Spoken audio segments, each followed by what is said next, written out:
நம் முன்னோர்கள் நமக்கு அளித்த கொடை. அந்த மூலிகைகளை கொண்டு நம் நோய்களை எவ்வாறு தவிர்க்க வேண்டும் என்பதை பற்றி நமக்கு விளக்க வருகிறார் டாக்டர் கௌதமன் அவர்கள். நம் விடியலை வா நிகழ்ச்சியின் அடுத்த பகுதியாக வரவிருப்பது பல்லாண்டு வாழ்ந்திட.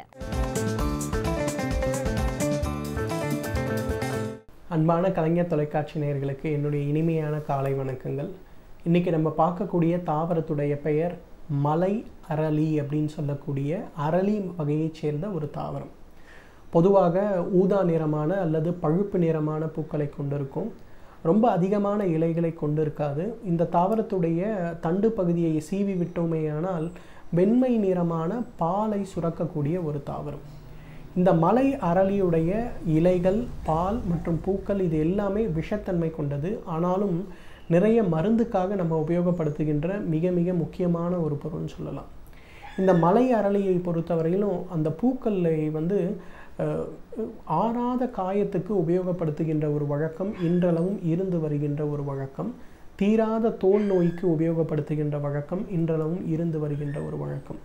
பொதுவாக என்ன பண்ணுவோன்னா, ஒரு 100 மலை அரளியுடைய வாடாத பூக்களை எடுத்து 1 லிட்டர் எண்ணெயில் இட்டு கண்ணாடி பாத்திரம் போல வெண்மை நிறமாக இருக்கக்கூடிய ஒரு பாத்திரத்தில் இட்டு அதை ஒரு வெண்மை நிறமான துணி கொண்டு கட்டி சூரிய ஒளியில் வைக்கின்ற ஒரு வழக்கம்.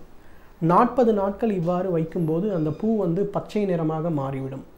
அதன் பிறகு அந்த எண்ணெயை வடிகட்டி அந்த எண்ணெயை ஆறாத காயங்கள், குறிப்பாக நீரிழிவு நோயினால் ஏற்படுகின்ற காயங்கள், வெரிகோஸ் வெயின்ஸில் ஏற்படுகின்ற வெரிகோஸ் அல்சர்ஸ், அதே மாதிரி கால்களில் ஏற்படுகின்ற வெட்டு காயங்கள், பெரியதாக அறுவை சிகிச்சைக்கு பிறகு ஏற்படுகின்ற காயங்கள். இந்த காயங்களில் எல்லா இடத்துலையும் பார்த்திங்கன்னா ஒரு காஸில் இந்த எண்ணெயை சிறிதளவு பூசி அந்த இடத்தில் வைத்து லேசாக கட்டுகின்ற ஒரு வழக்கம், அல்லது இரவு நேரங்களில் மட்டும் கட்டி வைக்கின்ற ஒரு வழக்கம்.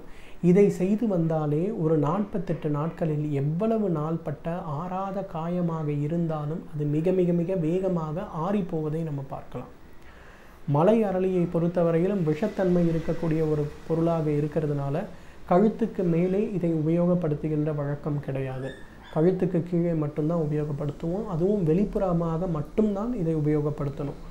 இதை வாயிலோ அல்லது உணவு உள்ளக்கூடிய பொருட்கள் பக்கத்திலோயோ வைக்கவே கூடாது. இரண்டாவது, இந்த மலை அரளி சயாட்டிக் பெயின் அப்படின்னு சொல்லக்கூடிய சயாட்டிக்கா நோய்க்கு ஒரு மிகச்சிறந்த மருந்து.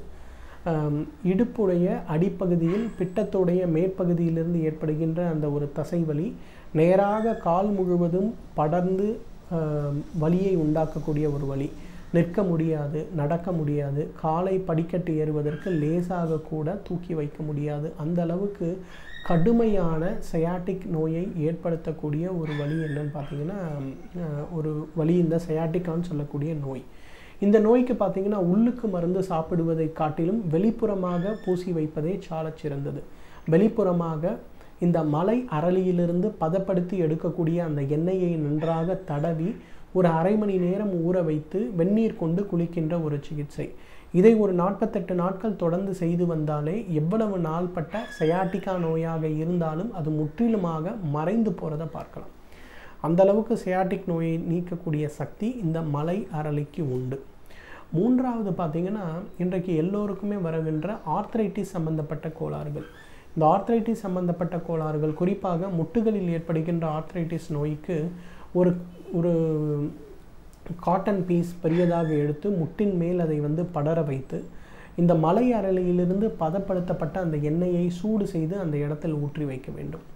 அதன் பிறகு ஒரு அரை மணி நேரம் கழித்து மீண்டும் அந்த எண்ணெயை பிழிந்து எடுத்து மீண்டும் சூடு செய்து ஊற்ற வேண்டும். பிச்சு அப்படின்னு சொல்லக்கூடிய இந்த ஒரு சிகிச்சை. இதற்கு மலை அரளியுடைய எண்ணெயை கொண்டு செய்யக்கூடிய அந்த பிச்சு சிகிச்சை செய்யும்போது எவ்வளவு நாள்பட்ட ஆர்த்ரைட்டிஸ் சம்பந்தப்பட்ட நோயாக இருந்தாலும், அல்லது எவ்வளவு நாள்பட்ட ரொமட்டாய்டு ஆர்த்ரைட்டிஸ் நோயாக இருந்தாலும், அல்லது எவ்வளவு நாள்பட்ட கவுட் ஆர்த்ரைட்டிஸ்ன்னு சொல்லக்கூடிய நோயாக இருந்தாலும் அந்த வலியை குறைப்பதற்கு வெளிப்புற சிகிச்சையாக உபயோகப்படுத்தினாலே மிக மிக அருமையாக இருக்கும். அந்த வலியை வேகமாக குறைக்கக்கூடிய ஒரு சக்தி இந்த மலை அரளியுடைய எண்ணெய்க்கு உண்டு. ஏன்னா இன்றைக்கு நிறைய பார்த்திங்கன்னா இந்த நோய்க்குடைய வலியை குறைப்பதற்கு ஸ்டீராய்டு மாத்திரைகளை சாப்பிடக்கூடிய ஒரு வழக்கம் உண்டு.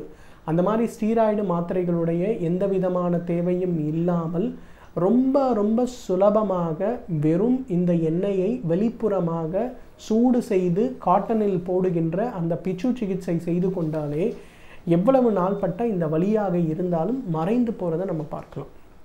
அதே போல் லம்பார் ஸ்பாண்டிலோசிஸ்ன்னு சொல்லக்கூடிய இடுப்புடைய அடிப்பகுதிகளில் முதுகுத்தண்டுடைய அடிப்பகுதிகளில் ஏற்படக்கூடிய அந்த ஒரு வலி, சவ்வு விலகல் அப்படின்னு சொல்லக்கூடிய அந்த ஒரு பிரச்சனை, அந்த பிரச்சனை ஏற்படும் போது கூட மலை அரளியிலிருந்து எடுக்கக்கூடிய அந்த எண்ணெயை அந்த பகுதி முழுவதும் நிரப்பி வைத்து செய்கின்ற ஒரு சிகிச்சை செய்தாலே இது வேகமாக அந்த பகுதியில் இருக்கக்கூடிய தசைகளை விரிவாக்கம் செய்யும்.